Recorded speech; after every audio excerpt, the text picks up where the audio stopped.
Aha. All right. Welcome back, everyone, to Higurashi no Naku Koro ni tatarigoroshi-hen. Last time, in chapter 8, Keiichi's starting to go crazy.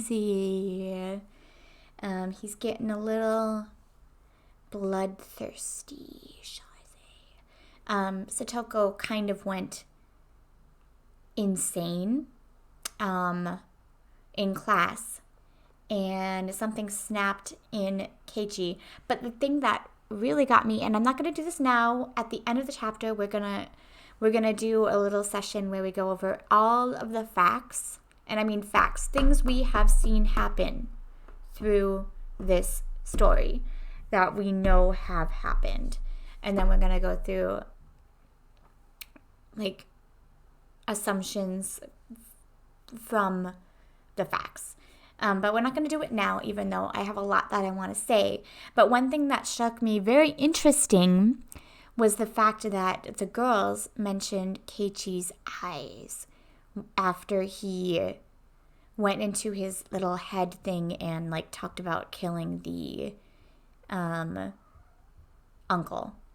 And as we've noticed in the previous two chapters, whenever the girls went a little whoop, whoop, their eyes would always do this really creepy thing. I hate Reina's the most. Hers are the worst. Their eyes would always do this really creepy thing. So it's interesting to me that Keiichi now has this bloodthirst desire, and his eyes did that. And in any case, let's get into it. I'm really excited to see this.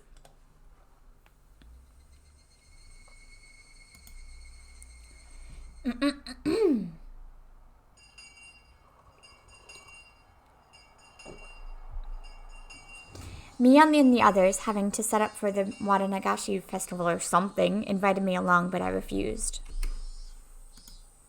Of course I did. How could they be taking it so easy, setting up for a festival in this situation? Mian had a lot of nerve. I'm going to talk like a villain from now on, because he's switched in his head.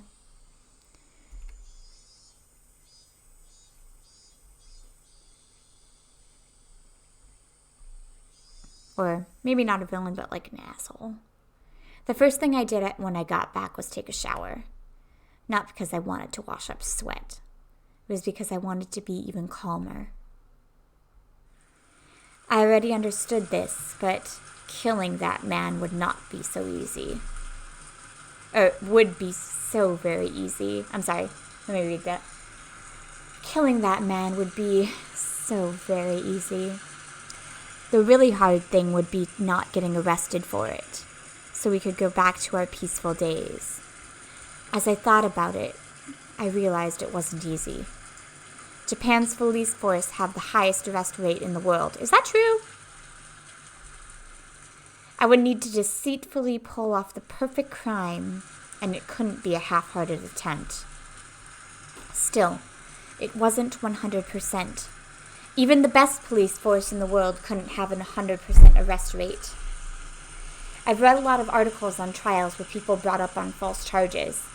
They do a lot to determine whether they really were false accusations, but figuring out who the real criminal was is usually out of the question. And that meant perfect crimes did exist. In fact, perfect crimes were like works of art. They could even be respected and revered. You just had to look at the inauguration of mystery novels everywhere and throughout history. They dealt with all sorts of difficult-to-solve incidents involving secret rooms, alibis, but they all wanted to show one thing. They wanted to show the beauty of a perfect crime. There was something divine in the flawlessness of the word perfect. Yes, perfect crimes were skills of the gods. And in that sense, the serial freak deaths they were calling the curse of Oyashiro-sama, I understood. They must have been the works of gods. Each one appeared to have been resolved. but they couldn't stop it from happening every year. Skills belonging only to gods, those are perfect crimes. And I would be setting up my own crime before Urashiro-sama's series of perfect crimes 4 years in the running. If I were to put it boldly, I was challenging a god. Foolhardiness would be needed to make the decision, but I needed to be calm, cool, colder than ice to put that plan together. Kill him like a flame, but as systematic as ice. Starting now, I need to retain both of those ideas within me. Modeling my crime after a mystery novel wasn't actually a bad thing to focus on. Sometimes, kidnappings involved disturbing, original methods that made it into the newspaper were used as basis for novels after the person was arrested. Stuff like that made it into the news. Day and night. For a very long time, mystery novel authors polished and refined their most fantastic, artistic crimes. Imitating that could be a shortcut to planning the perfect crime in a short period of time. Of course, I haven't read enough mystery novels to act all high and mighty about them. The one who really liked mystery novels was my mom. She'd read every well-known mystery novel from overseas, from past and present. Every time she watched mystery shows, she would always criticize them as having cheap tricks or being poorly thought out.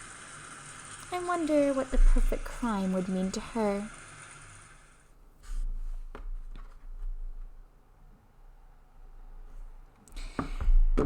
What do I think the most well-done perfect crime in all the mystery novels I've read is? Well, you read quite a lot of them, right? I figured you might know a lot about them. It's more fun to read them to find out. If I told you all the tricks off the bat, they'd be no fun anymore. It wasn't like I was asking for my own amusement. She was deflecting the question, so I would somehow butter her up first and draw out an answer. Of course, Agatha Christie's And Then There Were None is my top recommendation. And Murder on the Orient Express used some great, bold tricks too, of course. I didn't see it coming at all.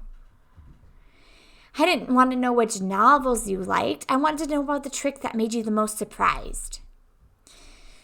If it really was a perfect trick, the detectives wouldn't be able to solve the case, though. That was true. Then there'd be no point. Mystery novels are enjoyable because of the process of the mysteries getting solved. If it was unsolvable, it wouldn't make a very good topic for a novel. I get it. Yeah, you're right. If the main character can't solve it, it wouldn't be much of a story, huh? Was I being too simplistic? A mystery novel was basically a game. They were written so you can get to the goal so that you could solve them. But I couldn't use something so optimistic. It needed to be all of tricks so that we could, without a doubt, return to our old lives. By the way, Keiichi, do you understand that truly perfect crimes don't even become stories? Mom looked at me intellectually and grinned impishly. I never gotten to read it, but apparently one time long ago, Mom had written her own mystery novel and submitted it for some mystery novel award. Apparently, she was really into it. Don't even become stories, what does that mean? Keiichi, what are the essential parts of a story? A beginning, middle, and end? Correct. The beginning, of course, is especially important. If there is no beginning, then the story never starts. Well, yeah. If nothing happened, nothing would begin. Right. Nothing happened, so there wouldn't even be an incident. Detectives wouldn't be called, so there wouldn't be any mystery. There would be no mystery, so there would be no solution. In other words, it would be the ultimate perfect crime. Wait a second. Could you explain that again? My mom just told me something absurd. She was saying that, if there's no crime, there's no detectives, right? So if you make him disappear. And she was saying it so smoothly too, so I kind of tuned her out, but she said something extremely important just now. It's not really that difficult to understand. The incident just has to never come to light, that's all. Just never come to light? For example, how about this? Say there's an old man living deep in a forest nobody goes into. And one day the old man gets killed by an axe. And let's say the criminal was the old man's son. He went to the old man's house, they were drinking together, but they got in a fight and he killed him. What an extremely cheap plot. It was an impulsive crime without a bit of planning. It was pretty far from a perfect crime. But Keiichi, the house was really, really deep in this forest, so deep in the mountains that nobody would ever go out that far. Then his son would go back to town and say, the old man was doing fine. What about that's a perfect crime, Keiichi? This incident would only begin when it was found out the old man was killed. If nobody ever visited the old man's house after that, the beginning would never occur. The beginning would never occur? So basically, the story wouldn't start. The incident wouldn't come to light, and they wouldn't call detectives. And nobody would be suspicious in the first place, so there'd be no mystery. They'd think the old man was still living by himself deep in the forest. And the old man's face would appear in the sky, and that would be it. Something like that, you know? That's amazing. That's a pretty great trick. But it wouldn't be a novel. Mystery novels are for entertainment, after all. They can't be instruction manuals for perfect crimes. I was trying hard to talk cheerfully to fool her, but inside I was excited. Special tools, strange geography, mysterious drugs, traps involving huge sum of cash. None of them were needed for perfect crimes. The important thing was that there was no beginning. As long as the incident didn't come to light, it would be fine. Speaking broadly, if I could kill him without anyone finding out and dispose of the corpse somewhere no one could find, it would be a perfect crime. Of course, if someone up and vanished one day, all of a sudden people would get suspicious. But that didn't apply to this man. Last year, after their aunt died, he ran away from the village in fear of Oyashiro. When the night of the Nagashi came around again, everyone would have to think that he ran away in fear again. I mean, he had been living with a lover in town. No matter what it felt like when he vanished, no one would be suspicious. People hated him after all. No one would care where he went if he disappeared. When I thought about it like that, it got easier and easier to imagine killing him. There was no point in thinking inside my house anymore. I left, getting my bike out of the garage. For now, it didn't matter where I was going. I just rode through the wind, trying to calm my excitement by feeling the cool air on my body. Where I'd kill him, how I'd do it, what time, and how to dispose of the corpse. If I just had those 4 things, I could get a good plan going. I was so surprised at how little there was to decide that I shivered. I'd been completely prepared to build this humongous plan over a really long period of time. But if I could just get these little things in order, I could put it into motion. Today was Saturday. I would have to kill him on the night of the Nagashi, so as long as I was standing in for Oyashiro-sama, I had only 24 hours remaining.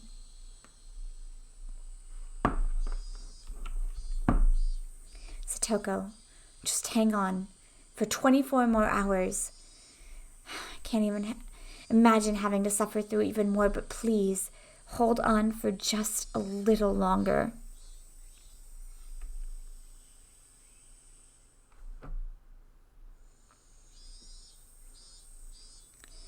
I know that you can't even last another second. I know that, but please, just hold out. Your Nini will save you for sure.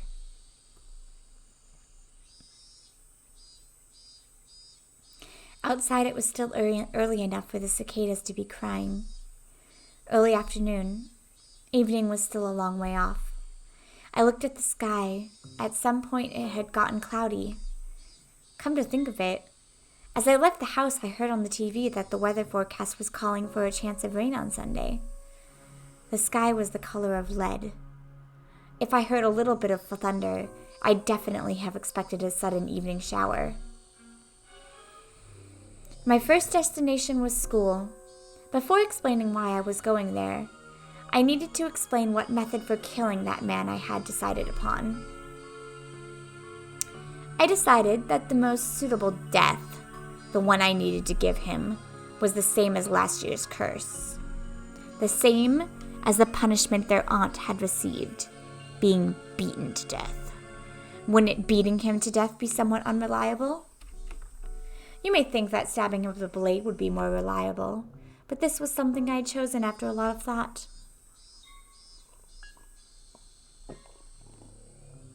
You just need to think realistically. The law. It prohibits carrying any blades longer than 10 centimeters, I think. So the blades available to me, though long enough, were limited to things shorter than a ruler. You can probably understand how tricky it would be with such a short reach to go up against an opponent that might fight back. In that case, using a weapon with reach would be far more effective. It might not have the same precision, but you just had to hit the guy until you killed him. Both options resulted in death. With that settled, what is the weapon with the most terrifying force behind it that is also easy to carry around?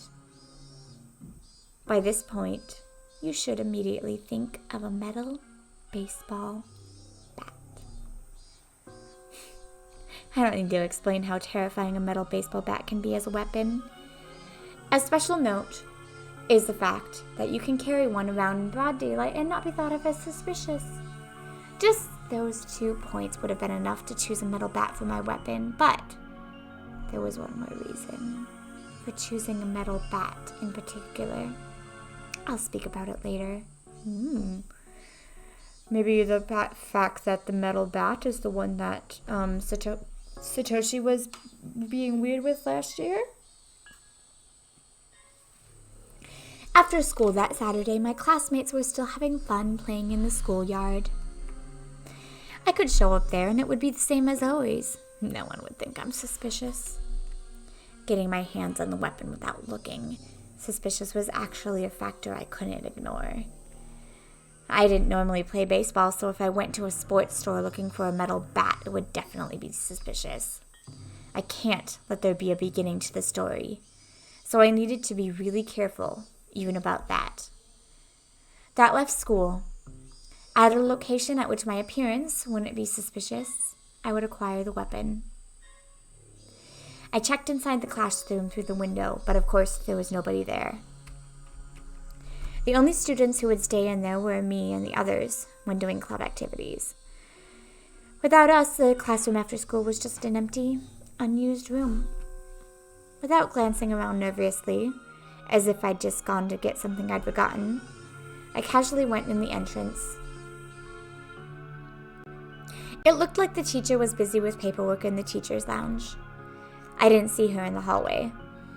Naturally, yet quickly as a shadow, I entered the classroom. The empty room was full of a strange, stagnant air that you couldn't feel normally. An empty classroom with nobody here. Maybe while no one was around, the desks creep about on their own accord, licking the floors clean of dirt. If I suddenly stepped into a place like that, would the desks and their supplies fly at me, crush my bones, eat me alive? That's ridiculous. I felt regret at wasting valuable time thinking on stupid delusions. The students' lockers were lined up in the back of the classroom. The one I was looking for wasn't mine. It was a forbidden locker. One I had accidentally discovered one day. Here it is. Hojo. This has to be it. If one person has one locker, then why would only Satoko have two? I'd make a fuss about it once. After that, I learned it was Satoshi's locker. and he had the same last name as her. But of course, even though it was a locker for a student no longer here, looking inside it was shameless. But one time I let my curiosity get the better of me and took a peek inside. Inside it was average, worthless. At the time I hadn't been interested, so until now I'd forgotten what had been in it. But now that I had, dare I say it, awakened, I remembered the thing that had been there. I opened the locker and a stench of mold and sweat wafted out, like a gym storehouse that hadn't been cleaned in weeks. My face puckered up at the stench, but I looked for it. Yes. Satoshi was on Coach's baseball team. Inside the locker was a Hinamizawa fighter's uniform, and it, the one Satoshi used, the metal bat. This was the reason I wanted to choose this bat. This murder would be carried out by me, but this wasn't originally my role. It was Satoshi's. But I would stand in for him and call myself Satoko's Nini. It was one of those rules for standing in for him. I reached for the metal bat and grasped it firmly. It was light, and yet its tip had enough heft in it, enough to easily imagine the horror if I brought it down with all my might. Satoshi, I'll give you one last chance to save your sister. Lend me your strength. You're a coward, but I will stand in for you. So if you still care even a little bit about her, you will lend me your strength. There is no more suitable weapon in the world for putting that man to death than your bat. Now I just needed to figure out where to hide it. Tomorrow, before the act, I would just stop by the school and grab it. Because I couldn't ignore the possibility somebody would see me bringing it home and think it was strange. But if I left it here, there wouldn't be a problem. Plus, tomorrow was Sunday. Not only that, it was the day of the biggest festival in the whole village. Nobody would be coming to school.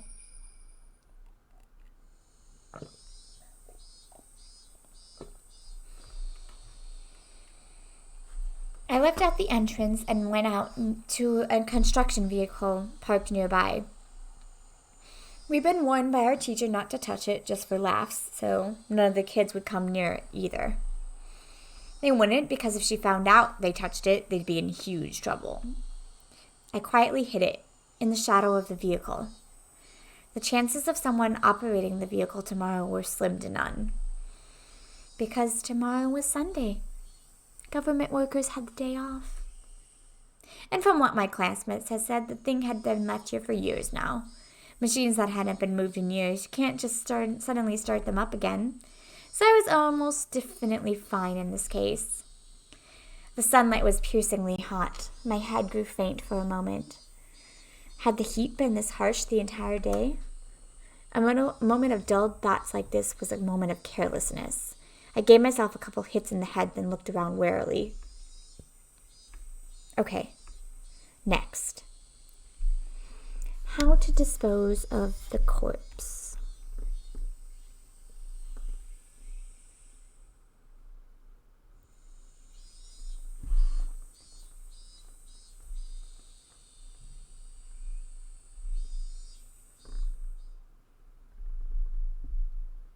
Disposing of the corpse. The ultimate way not to create a beginning was to not let the corpse be found. It was even more important than killing him. Thinking on it vaguely, the first thing that came to mind was the swamp. Onikafuchi, the dreadful, bottomless swamp revered even now, that appeared in the legends of Onikafuchi village. Yes, the swamp called Onikafuchi was here first, and then the village took its name to become Onikafuchi Village. In other words, this swamp was the origin of Onikafuchi. No one, no matter who it was, would float back to the surface of this bottomless swamp. Everyone would be swallowed down into the land of the demons below the earth. That was how the stories went. If I was trying to copy Oyashiro-sama's curse, then I felt that theory demanded I discarded the remains and the weapon into the swamp. But they may have said it's bottomless, but I didn't actually know. And people say large creatures like humans produce a lot of gas when they rot, granting a lot of buoyancy. It was why using fairly heavy objects to hold them people down didn't work. Come to think of it, with the curse this year before last, Rika's mother drowned herself in this swamp. And the criminal behind the dismemberment that went missing the year of the first curse, too. It was rumored he'd tried to discard the body in the swamp and accidentally drowned in it. How do you do that? That's pretty impressive. I never heard of the corpse coming back up or them finding it. Then, shouldn't I choose to discard the corpse there too? I could discard the weapon there, and then, for example, if her uncle came out on a motorcycle and attacked, it would be convenient to get rid of the bike too. I knew that Satoko's uncle generally used a motorcycle for transportation. But as for the corpse, after a lot of worrying, I decided not to discard the corpse in the swamp.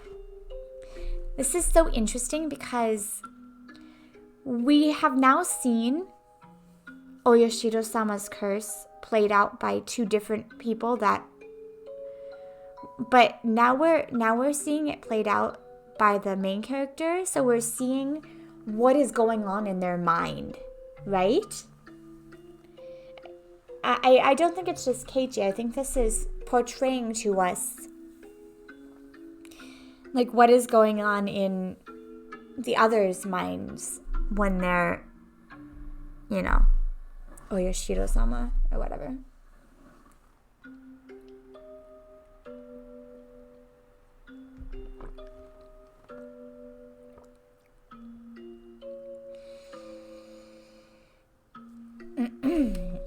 The drowning, suicide, and accident were both rumors. Nobody knew if they actually happened.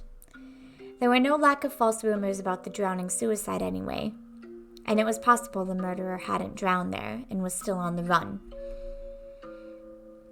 That meant no one had ever confirmed a corpse being dropped in there and then not coming back up. Then what would I do with the body? I thought it might be interesting to go with the first incident. Cut him to pieces and hide him. But the preparation and work for dismembering a human body would be difficult given the amount of time I had. With that out of the question, I arrived at the conclusion to go with the more orthodox method of burying the body. Then where I would bury it was a question related to where I would kill him. Of course, I wanted to keep my time and proximity to the body at a minimum. With that in mind, I would want to dig the hole to dump the body beforehand, and make the location of the act and the hole close together. The choice of where to plan the crime that I needed to be absolutely careful and thorough with. It had to be somewhere nobody would witness it and a place with hiding for a sneak attack. I could dig a hole for the body right there. I go over the possibilities in my head of the various destinations her uncle would head from the house. I imagined a map of the area in my head. And then I found a place that fulfilled those conditions so easily, it was almost unbelievable. A bit of back road that went through the woods. I didn't think her uncle would go deeper into the mountains of Keiichi on a whim. If he was going somewhere, he'd pass through these woods first. And nobody used this back way unless they had something to do at Satoko's house, or one or two other places. This path was fantastically ideal, as few people used it. I would wait for him in these woods. Would an ambush actually be possible? I went into the trees and tried really hiding myself in a few places. It was extremely quiet. My senses could be sharpened here to the max. I didn't know when he'd come, but I'd wait, right here for Satoko's uncle. I actually had some trouble coming to that decision. The question arose of whether I should somehow call the man out. Was there a risk I'd be taking by luring him here?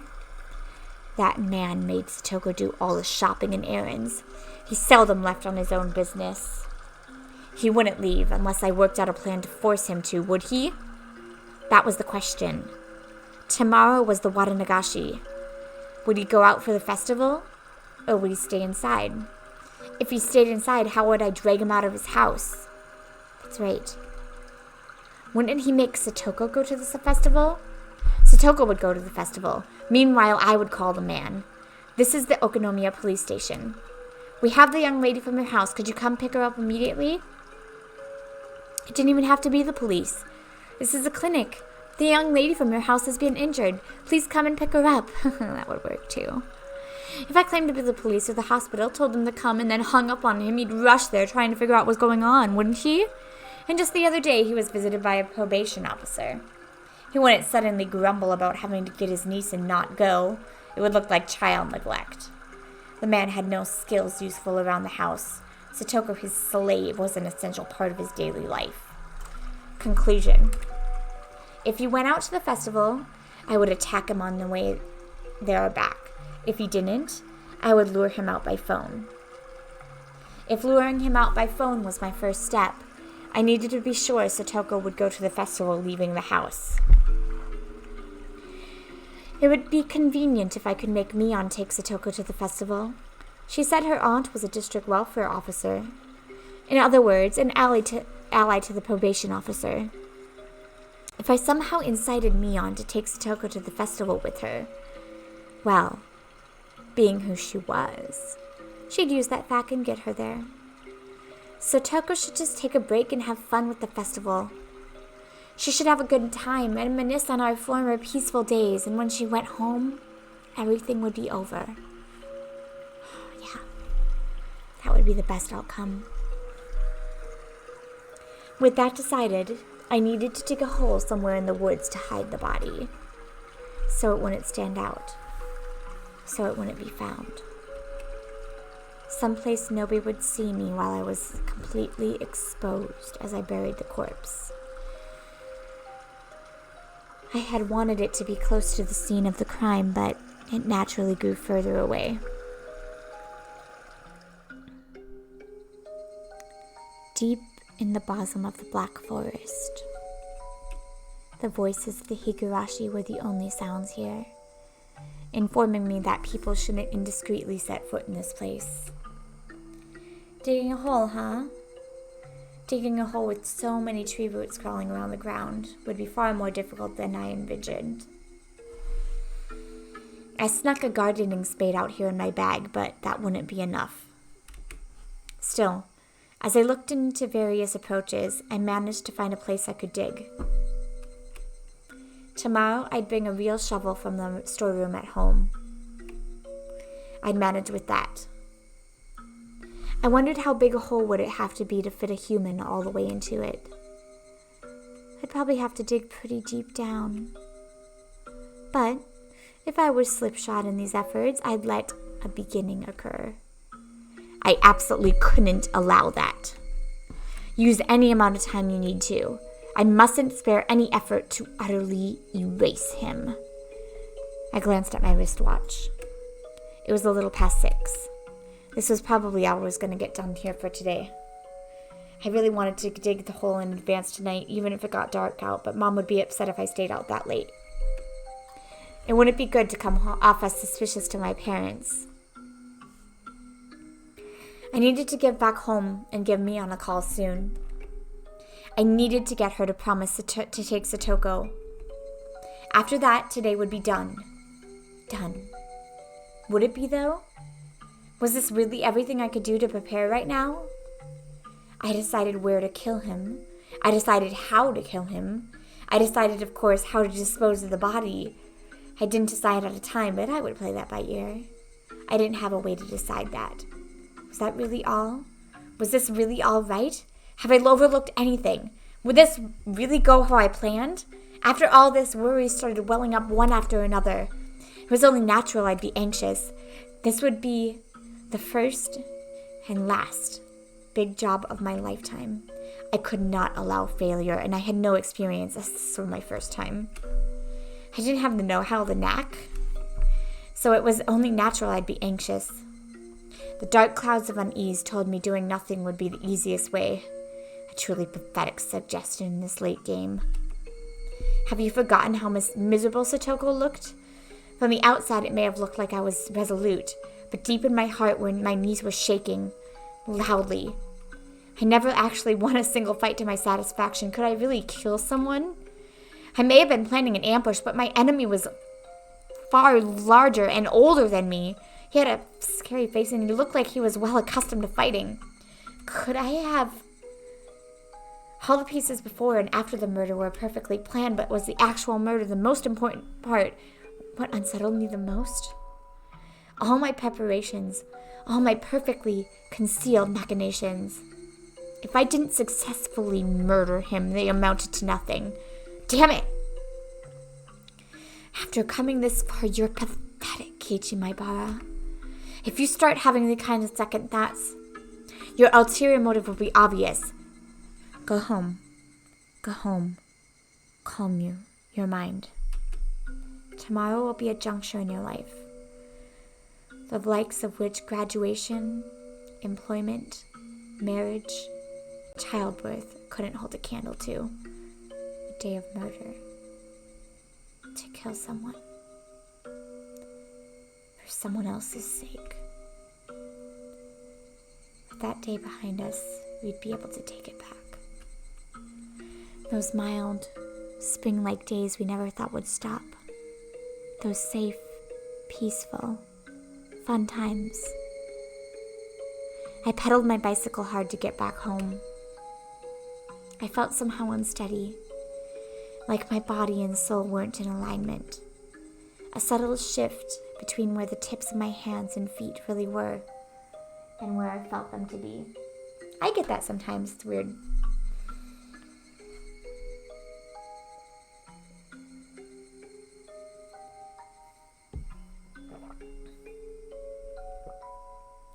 My vision was a little distant and narrow, as if the great barrier I risked my future life on had nothing to do with me. An unreal sensation. How could I put it? Everything was so far away. Fine. Feel your unease permeate you, Keiichi. If that will turn your timidity into meticulousness and allow you to act with greater caution, then it's actually an important emotion to feel. This feeling I had never went away that night. It was the first time I'd be calling Neon's house. I searched for her in the phone book the school gave me, then dialed a short phone number, the kind unique to remote places. It was around dinner time. She would probably be home. But just as I thought no one would respond, somebody finally picked up the receiver. Hello, this is Sonozaki. Oh, I'm sorry for calling so late at night. Is this Mion? May I ask who's calling? It's me, Keiichi. Oh, Kei! It's pretty late. What's up? She seemed to be weirdly good mood, and she drew her syllables out. Right. It's the night before the festival, so she's probably with her family having some drinks. Sorry for the late call. Do you have time right now? Sure, what is it? It's about Satoko. I heard her draw in a small breath on the other end. Satoko, she's in a pretty bad spot. I hope she's okay. The scent of sake had completely disappeared from her voice. She can't be okay. You saw too, didn't you? What was she like? She was completely worn out from all the abuse. We failed her all this time, and now she's become like that. We didn't fail her. Everyone tried their hardest to help her. But we didn't come with anything, and we couldn't save her. In the end, we couldn't do anything about it, and now she's become like that. I guess you're right. All I did was watch, after all. So well, at least. Couldn't we at least let her have some fun for one night? Huh? Let her have fun? She's been so battered lately, you understand? That's why I want you to take her to the Waranagashi tomorrow. I don't mind. But why? Why? I want to give her a breather, at least for the festival night, you know? Even if it's just one night, if she can get away from her evil uncle, then I think she'll be happy. Even if it's only for a little while. Yes, but why?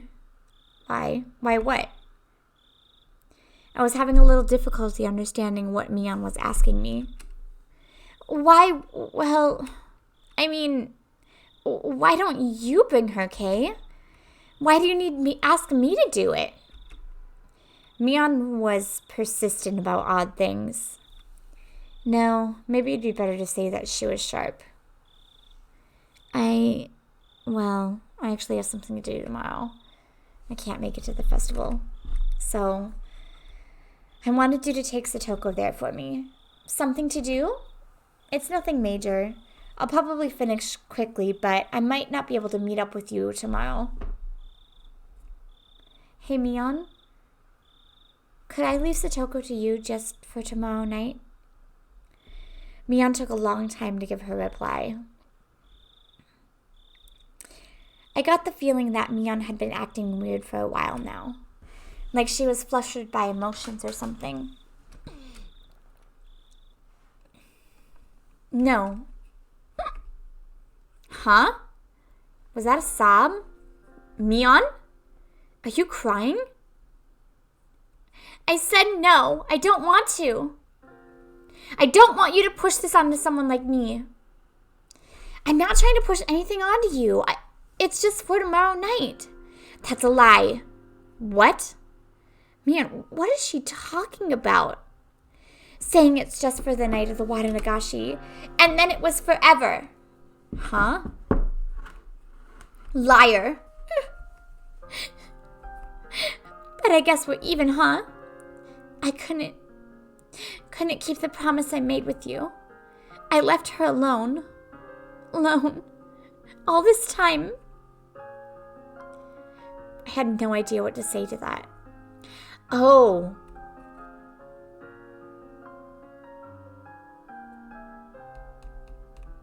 So I do know that one of the twins was in love with Satoshi, and one of them is in love with Keiichi. I don't remember which one is which. I think, and it's really hard to remember. But I'm thinking that this is the one that was in love with Satoshi, and Satoshi asked her to watch out for Satoko, and then he never came back. It's kind of what it sounds like. Mion was clearly now talking to someone other than me. I didn't know who. All I could do was listen to her in a daze. You never came back after that. And now you called me again to push her onto me. You're so unfair. You're Satoshi-kun, aren't you?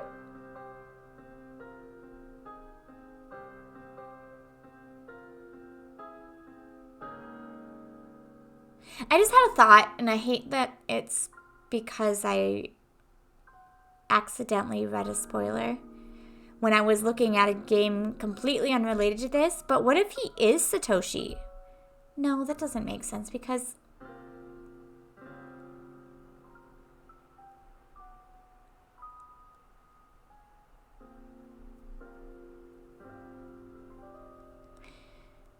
the twins, one of them was in love with Satoshi and one of them is in love with Keiichi. But it's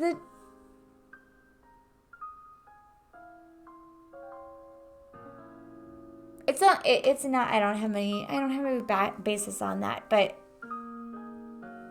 in the first one, they said he was acting like Satoshi, right?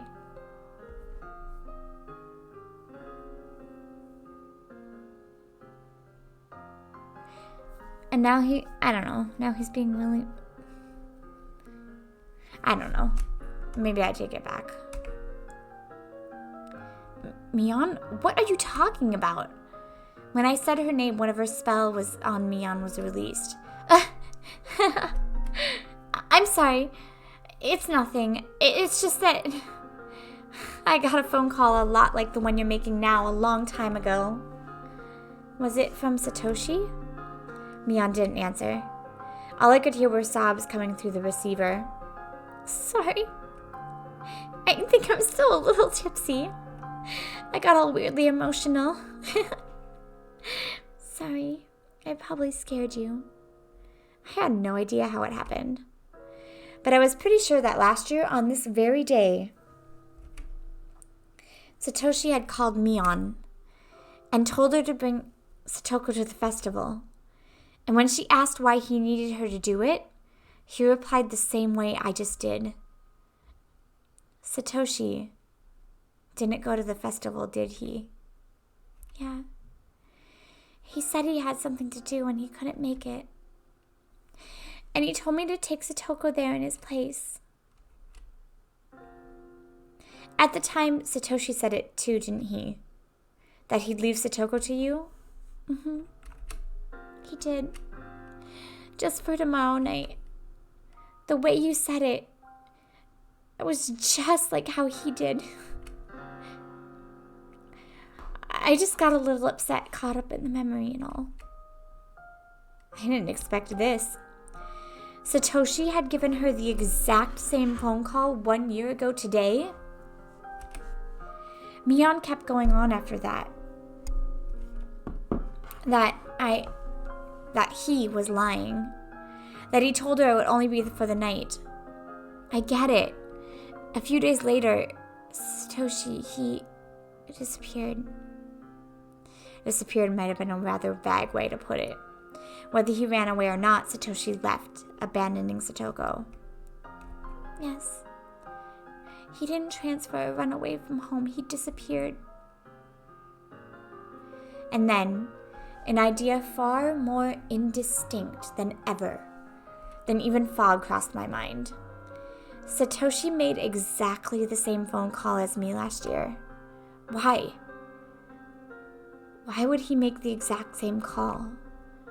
If, in the truest sense, he really made the exact same phone call as I am right now, then the incident where the aunt was beaten to death,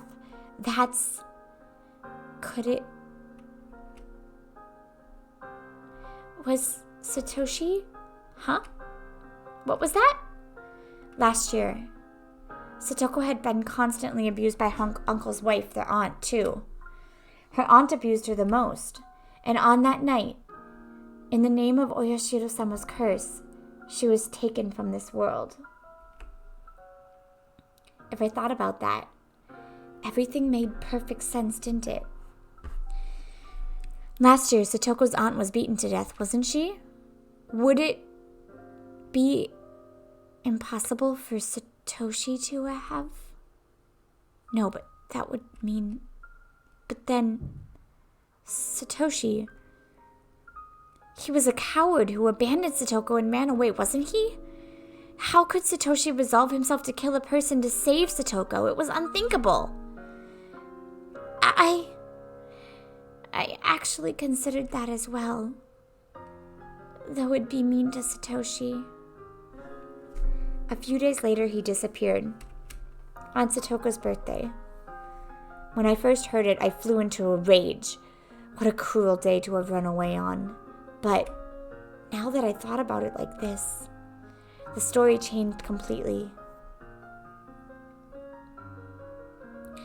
Satoshi had probably been even less calm than I had now. He was her big brother, related by blood, watching his little sister be abused day in, day out. Maybe that's why he couldn't keep calm. And that was why the corpse of their aunt, beaten to death, was so easily discovered. Satoshi lost himself in his anger, hadn't hidden the corpse.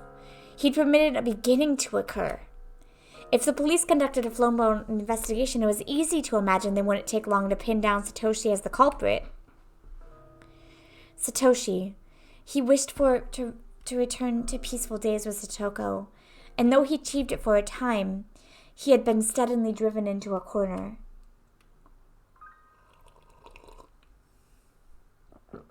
And then, He wanted to at least hold out until Satoko's birthday, but finally they nailed him. At that time, Satoshi had been carrying the savings he'd amassed to buy Satoko a giant stuffed animal for a birthday present. He would buy the stuffed animal as her gift and then get caught. Or he could use the money and disappear. That was the choice he had been forced to make.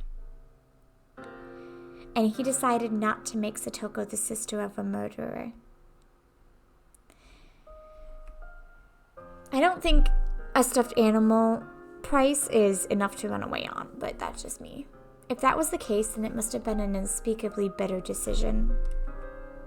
All that money he saved, wanting to see Satoko happy, he had to use it to make her sad. And he used the savings and disappeared to Tokyo, if the rumors were true. Nope, he down a well. Was that how Satoshi disappeared? I don't know. That Oishi guy seems to think that way, though. Oishi. Had he been slowly driven into a corner by that repulsive man's pig-headed pursuit? The circumstantial evidence is all there, but I think your deduction is wrong. They caught some crazy drug addict somewhere in the prefecture, and he apparently turned himself in for the crime. That was right.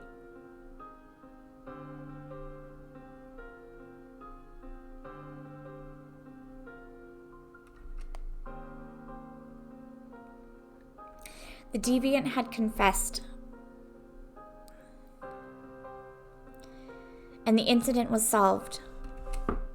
They said he really was just a crazy person and that he had no ties to Hinamizawa, and no relationship with Satoshi, of course. I mean, I have a pretty hard time believing the guy would lie in Satoshi's place. You couldn't just arbitrarily decide like that. You never know where or how humans are tied together. If that guy took the blame, then it was the perfect crime. Of course, if it really was a perfect crime, there would have been no reason for Satoshi to vanish. Plus, I don't think Satoshi had the kind of money to run away. That day he withdrew all his savings. No matter who I tell this, nobody believes me, but that stuffed animal he said he was buying for Satoko, it was gone from the display, sold. It must have been Satoshi. Wait a minute. If he didn't use the money to flee and bought the stuffed animal instead, he would have gone back to Satoko, wouldn't he? It seems unbelievable he'd buy it, then disappear without having given it to her. Yeah, so now I don't know what happened. It would be one thing if he had the money, but if he used all his savings on it, he'd be totally broke. You can't live a life on the run without money in this world. I didn't get it. After all that, I was understanding Satoshi less and less. The two of us fell silent. I couldn't remember how we even got on this topic. Sorry. I think we got off topic. Satoko, right? Don't worry. I actually already invited her. Huh? You serious? When everyone went to the shrine to prepare for the festival, we started talking about getting Satoko to the festival itself. So then I used the phone at the assembly hall to invite her. Her uncle was acting distant and didn't seem to care, but in any case, we got the okay from him. We decided to all meet up and go together tomorrow. You okay with that, Satoshi? Stupid. I'm not Satoshi. I was a little relieved. I hadn't need to make the phone call. Satoko had already been invited.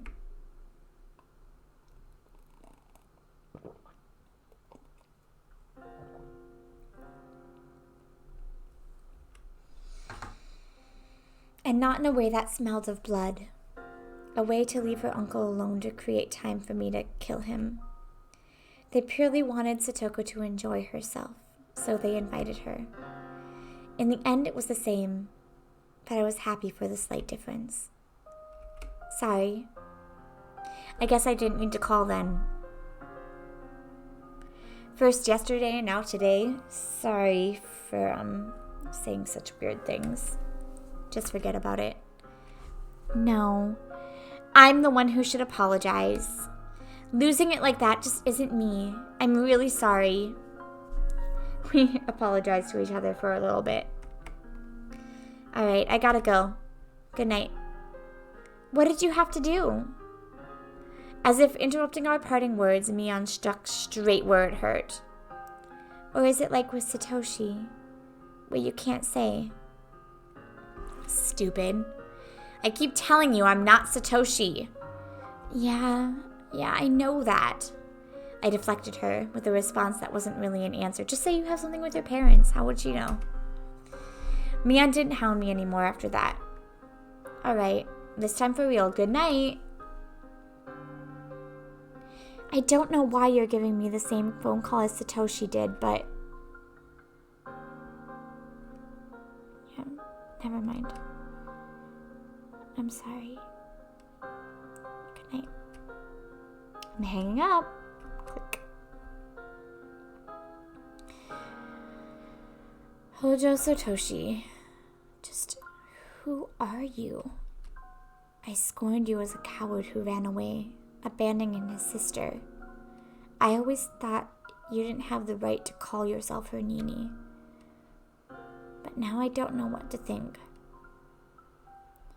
Oyashiro-sama's curse on the 4th year. Their aunt's death. Satoshi's disappearance. And now me. Trying to carry out Oyashiro-sama's curse on the 5th. Oddly enough, what I was going to do overlapped perfectly with Satoshi the day before the curse. No, that wasn't all. If we start back from Satoko being abused, then I'd been overlapped with Satoshi for days already. When I talked to Mion before, she asked if I was Satoshi. If that was the first impression a third party like Mion got, then it was probably true. Then as Satoshi had accomplished, I would succeed in the murder. But that was the extent to which we overlapped. I was far calmer than Satoshi and more calculating. I could actually grow calmer the more enthusiastic I became. That's why I wouldn't follow in Satoshi's footsteps. I would snip him cleanly out of this world and then get back to our peaceful life. Maybe Satoshi has been with me ever since I chose to use Satoshi's bat as my weapon. No. Maybe even longer than that. When I decided I'd be her Nini, maybe Satoshi had been rescinding within me then too. Satoshi, were you really a coward? Or are you a true Nini, even now? The kind worthy of Satoko's love?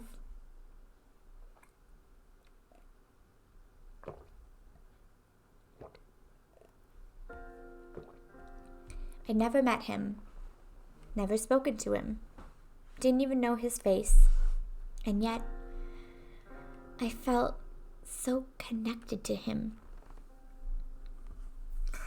It makes me think that he might be Satoshi even more, but that doesn't explain the parents.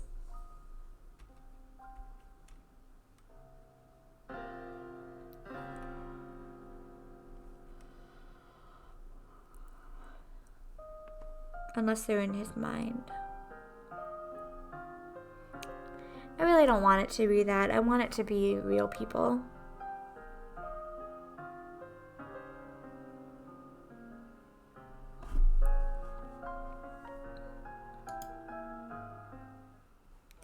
See, it even says possessed.